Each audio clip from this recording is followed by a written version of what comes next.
Hello বন্ধুরা, শিখা spicy কুকিংয়ে আপনাদের সকল বন্ধুদের স্বাগত জানাই। বন্ধুরা, আজকে একটি খুবই টেস্টি টিফিন রেসিপি নিয়ে চলে এলাম। তো এই রেসিপিটি কিভাবে কি করে বানাই আপনারা সঙ্গে থাকুন, ভিডিওটি দেখতে থাকুন। তো দেখুন বন্ধুরা, এই রেসিপিটি বানানোর জন্য আমি এখানে ছোলাগুলো নিয়েছি, ভাজা ছোলা।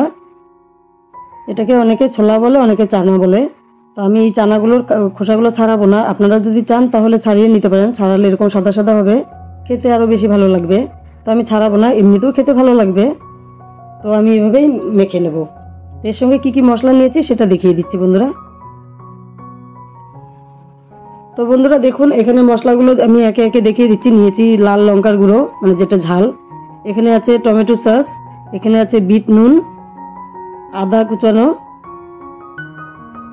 এখানে রয়েছে চাট মশলা,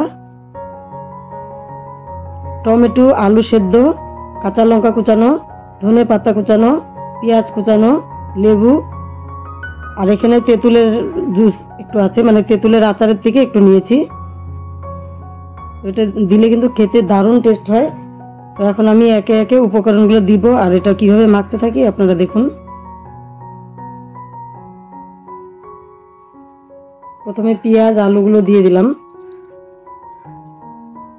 তারপর দিয়ে দিলাম টমেটো। এবার আমি দিয়ে দেব কাঁচা লঙ্কা, দিয়ে দেব বিট নুন, আর দিয়ে দেব চাট মশলা।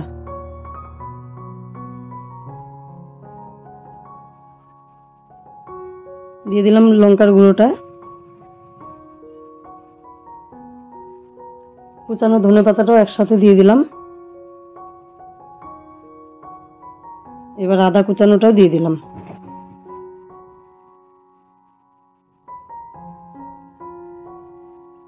তেঁতুলের জুসটাও দিয়ে দিলাম। এবার দিয়ে দিব টমেটো সস।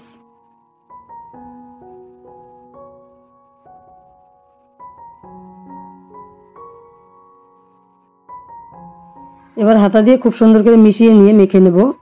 তো আপনারা চাইলে হাত দিয়েও মেখে নিতে পারেন, তো আমি হাতা দিয়ে মেখে নিচ্ছি। হাত দিয়ে মাখলেও খারাপ হয় না, ভালোই হবে। এবার দিয়ে দিব সামান্য পরিমাণ লেবুর রস।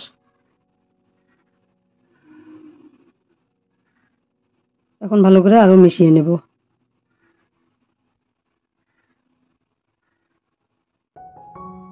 তো দেখুন বন্ধুরা, খুব সুন্দর করে মিশিয়ে নিয়েছি। এবার অন্য একটা পাত্রে আমি ঢেলে দিলাম, আর সাথে উপরে দিয়ে দিলাম দুখানা লেবুর পিস। তো এবার কিন্তু আমাদের এই মাখাটা বানানো পুরোপুরি কমপ্লিট। এই ছোলা মাখার রেসিপিটি দেখে বন্ধুরা আপনাদের কেমন লাগলো অবশ্যই কমেন্ট করে জানাবেন। আর আমার এই ভিডিওটি সম্পূর্ণ দেখার জন্য আমার নতুন পুরনো সকল বন্ধুদেরকে জানাই অসংখ্য ধন্যবাদ।